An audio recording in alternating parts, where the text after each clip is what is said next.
नमस्कार दोस्तों। आपने भारत में विवाद तो बहुत देखे होंगे। आपने यहाँ धर्म को लेकर विवाद देखा होगा, आपने यहाँ जाति को लेकर विवाद देखा होगा, तो आपने यहाँ राज्यों को जमीन और जल के लिए भी लड़ते हुए देखा होगा। लेकिन अभी जो देश में लड़ाई चल रही है वो थोड़ी नई है, और ये है भाषा को लेकर लड़ाई। ये कोई नई बात नहीं है, इसका अपना एक इतिहास रहा है। 19वीं सदी में हिंदी और उर्दू को लेकर विवाद रहा कि किस भाषा को प्रशासनिक भाषा बनाया जाए।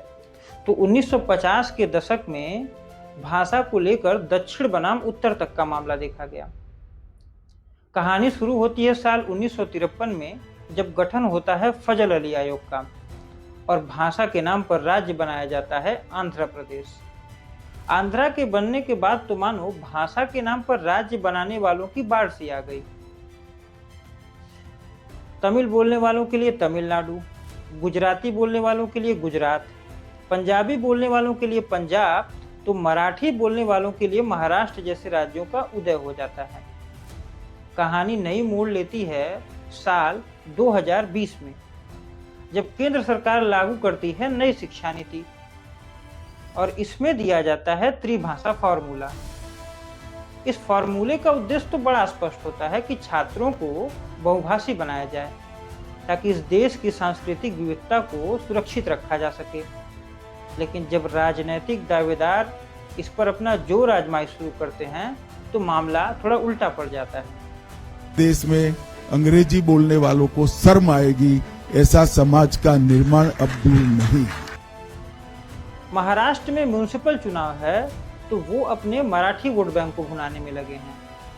हमें मराठी बोलना नहीं आता तो क्या हुआ, कान फट इथंच बसणार। तो वहीं बिहार में विधानसभा चुनाव है तो वो भाषा के नाम पर संवेदनाएं बटोर रहे हैं। राज ठाकरे के पिताजी का ये देश नहीं है, ठीक है ना। अच्छा, क्या भाषा सिर्फ संचार का जरिया है? नहीं, भाषा सांस्कृतिक जुड़ाव में अपना खास स्थान रखता है, और खास करके बात जब दक्षिण के राज्यों की हो तो मामला थोड़ा पेचीदा हो जाता है। 1965 में तमिलनाडु में हिंदी को लेकर बड़ा विवाद हुआ, यहाँ तक कि डीएमके जैसी पार्टियों की नींव केवल इसी भाषाई विवाद के आधार पर पड़ी। अच्छा, अगर इन सबसे अलग हम मूलभूत समस्याओं की बात करें तो महाराष्ट्र में 60,000 किसानों ने जान दिया और पिछले 3 महीनों में 767 किसानों ने। बिहार की गरीबी और भूखमरी तो किसी से छुपी नहीं है। शायद यही वजह है कि पूरे देश में बिहार से सबसे ज्यादा माइग्रेशन होता है। तो केरला रेप के मामले में नंबर 1 है।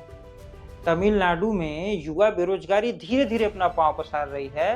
तो कर्नाटका का इंफ्रास्ट्रक्चर इतना खराब है कि आए दिन बेंगलुरु जैसे शहर में हम ट्रैफिक की समस्याएं देखते हैं। सवाल ये है कि इन सब विवादों में पिसता कौन है? अगर हम पिछली कुछ घटनाओं को देखें तो उसमें साफ साफ देखा जा सकता है कि इनमें गरीब मध्यम वर्गीय लोग ज्यादा प्रताड़ित किए जा रहे हैं। शायद इन पर भाषा और सांस्कृतिक बचाव का दबाव थोड़ा ज्यादा है।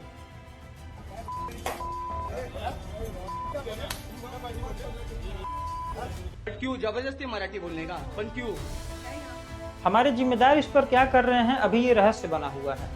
शायद घाटे मुनाफे का अपना समीकरण बैठा रहे होंगे। महाराष्ट्रामध्ये मराठी भाषा ही कंपल्सरी आहे, सर्वांना मराठी भाषा अनिवार्य आहे। पूर्व लोकसभा सांसद रहे निरहुआ भी इस विवाद से पीछे नहीं रह पाए। आखिरकार उन्होंने भी अपना बयान दे ही दिया। भोजपुरी बोलने वाले लोगों के साथ मारपीट करेगा तो आज इस मंच से बताता हूं मैं उसको। अब इनके सांस्कृतिक जुड़ाव को कौन नहीं जानता है। बीमार निरहुआ सकल रहे।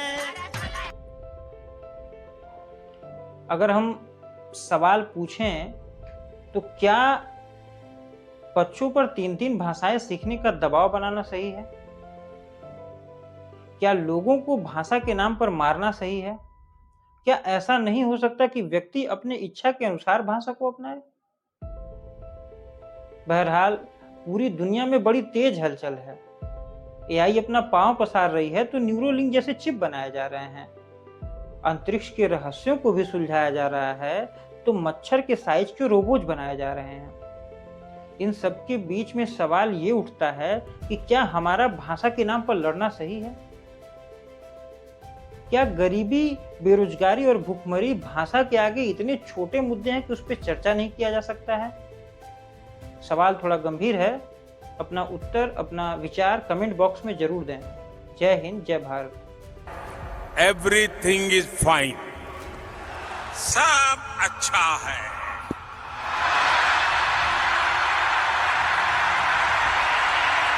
अब चंगासी गुन्हेगारी थोमी जाणी गँगस्टर बंदी, तू ना गँगस्टर रॅपर, तुझी पद्धत पांगळे. मी आईचा लाडका म्हणून तब्येत चांगली, मला एकट्याला झडून